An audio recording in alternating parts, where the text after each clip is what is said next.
Hello everyone, स्वागत है हमारे यूट्यूब चैनल पे। आज हम लोग जानेंगे भारत की आज़ादी की पूरी कहानी। तो चलिए वीडियो को शुरू करते हैं।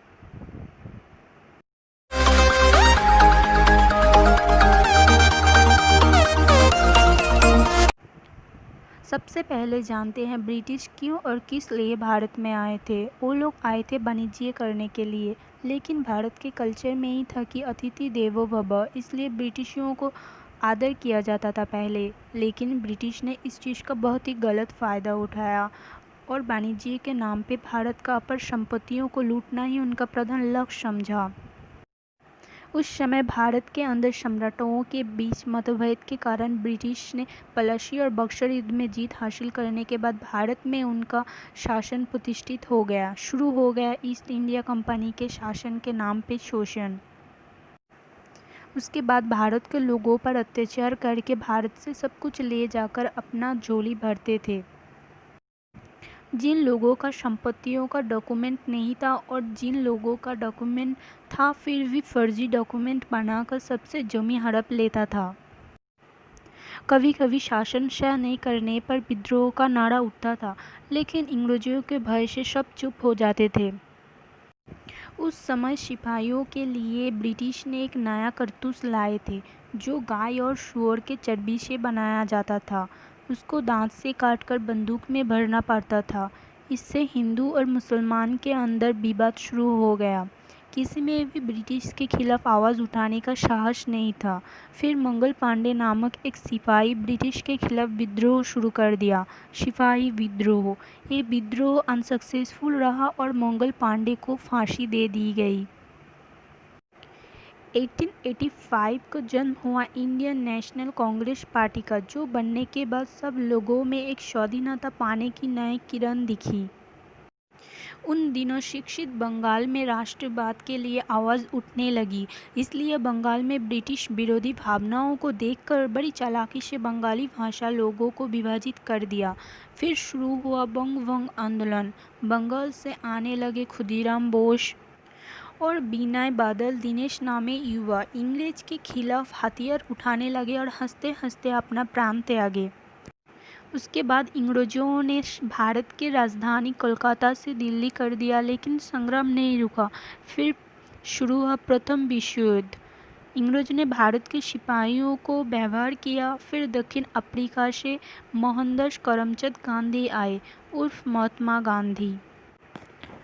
उन्होंने भारत के आज़ादी को अपना लक्ष्य स्थान लिया। 1990 में अंग्रेज के खिलाफ बढ़ता हुआ विरोध को देख के अंग्रेज जज सिडनी रावलट ने एक कानून पास किया, जिसके चलते पुलिस किसी को भी गिरफ्तार कर सकते हैं। उस समय पढ़ने लिखने का भी कोई आज़ादी नहीं था। इसके कारण पूरे भारत में शुरू हुआ नया आंदोलन रावलट सत्याग्रह। 13 अप्रैल अमृतसर में जलियांवाला बाग मुख्य सिख उत्सव बैसाख मनाने के लिए लोग इकट्ठे हुए थे। कर्नल डायर ने उस भीड़ पर बंदूक चलाने के लिए आदेश दे दिया। सारे द्वार बंद करके 10 मिनट तक निर्मम हत्याकांड चला। रविंद्रनाथ टैगोर ने इसके प्रतिवाद में अपना ब्रिटिश नाइटहुड उपाधि को त्याग कर दिया।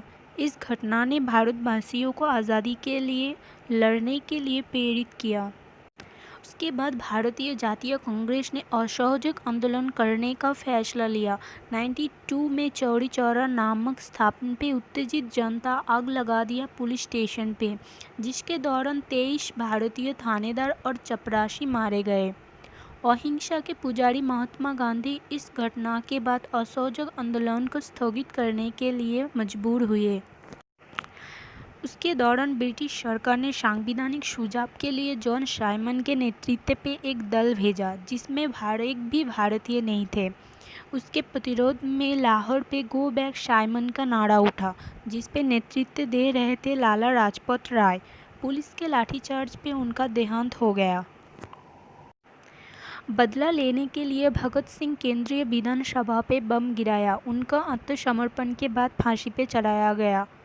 1992 पर कांग्रेस ने पूर्ण स्वराज का फैसला लिया। 31 दिसंबर को नेहरू जी ने लाहौर पे तिरंगा उड़ाया। 26 जनवरी 1930 पहले स्वतंत्र दिवस मनाया गया, पर वो ब्रिटिश सरकार नहीं माने। कांग्रेस कार्य समिति साबरमती पे उपस्थित हुए आईन अमान्य आंदोलन, जिसको दांडी अभियान से शुरू किया गांधी जी।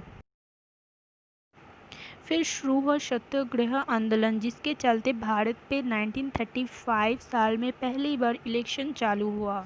फिर आगमन हुआ नेताजी सुभाष चंद्र बोस का। उनको पता था भारत के स्वतंत्र के लिए खून बहाना ज़रूरी है, हाथ पे हाथ धरे बैठने से कुछ भी नहीं होगा।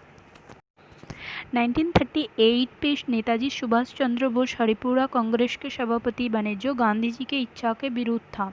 फिर एक बार 1939 के सभापति बनने के बावजूद उन्होंने इस्तीफा दे दिया। फिर उन्होंने फॉरवर्ड ब्लॉक को बनाया।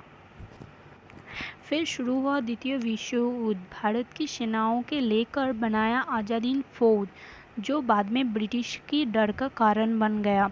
फिर उन्होंने दिल्ली चलो का ऐलान किया। 1942 में गांधी जी भारत छोड़ो आंदोलन शुरू किया और 9 अगस्त को गांधी जी को गिरफ्तार कर दिया गया।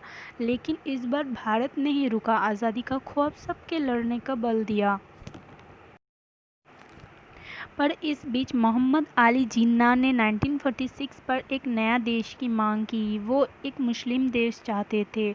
इस प्रस्ताव को कांग्रेस के ज़्यादातर नेताओं ने नकार दिया, पर जिन्ना ने ही माने। शुरू हो गया दो समुदायों का दरार, एक दूसरे को भाई मानने वाले आपस में लड़ने लगे।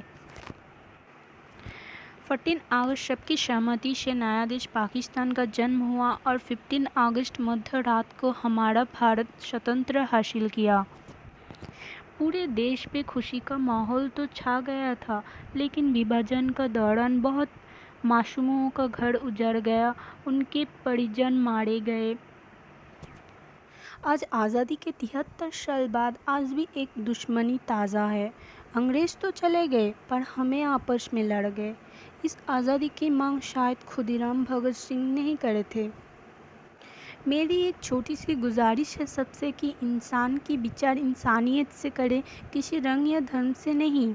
जो हमारे देश के स्वतंत्र के लिए अपना प्राण त्यागे, किसी रंग या धर्म के लिए नहीं, अपने देशवासियों के लिए लड़े थे।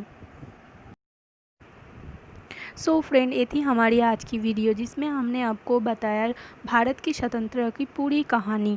आपको अगर ये इन्फॉर्मेशन अच्छी लगी हो तो इस वीडियो को लाइक करें, कमेंट करें और इस चैनल को सब्सक्राइब करना ना भूलें।